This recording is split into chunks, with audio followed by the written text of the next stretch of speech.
Hi, I'm Ryder, creator of the Bullet Journal Method, and today I wanted to share insight with you that I hope will help you get ready for the year ahead.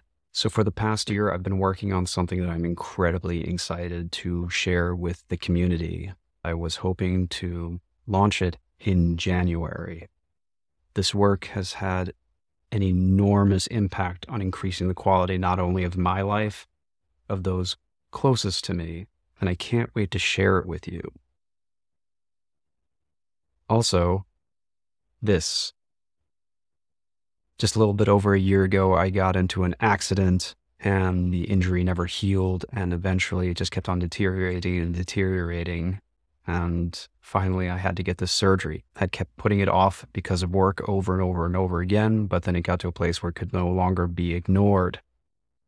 And I really underestimated the impact that it would have on my life. And the reason I'm wearing this hat is because I can't tie my hair back anymore. And that's just the beginning of it. This surgery has slowed me way down. It makes work painful. And I started to ignore that at the beginning just to make sure that I met this deadline. And 2 or 3 days into this, I found myself in a miserable state, but a familiar one. I have done this before. I have done this before where regardless of what's going on with me, the only thing I'm focusing on is getting the thing done. That's all that mattered. This is what would have happened. I would have made it happen at all costs. And I would have crossed that finish line somebody who was empty and burnt out and maybe even resentful of the work. Whatever benefit I would have gotten from finishing on time would have been overshadowed by the toll that it took on my physical and mental health. And I was walking down that road again to honor an arbitrary commitment to the work. Now, this doesn't only take a toll on me, it takes a toll on everyone around me, because if I'm empty and angry and grumpy and depleted, that's who I show up as for my partner, for my team, for my friends. That is the opposite of what I'm committed to be as a person. We can get so caught up on fixating on the finish line that we forget that the race is all that matters, how we run the race. Because crossing that finish line is a moment in time, and we spend the rest of our lives with the racer.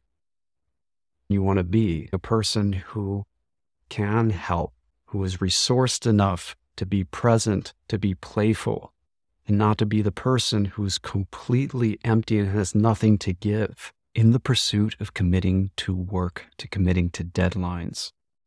We run the risk of abandoning ourselves. And then if we cross the finish line on time, we're left with the person who abandoned us, who didn't care about our physical or our mental health. But we have a choice. We can also run the race as the person who is committed to be a better racer, regardless of the outcome. So even if you don't cross the finish line, you spend the rest of your life with somebody who has your back. You run the race with somebody you'd like to run a race with again and again and again. That's the kind of person that you want to bring across the finish line.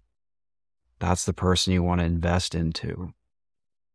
So what I submit for your consideration for the new year is this: rather than focusing on what you want to do in the new year, think about who you want to be in this new year, and maybe find goals that will help you support that way of being. I hope that's helpful.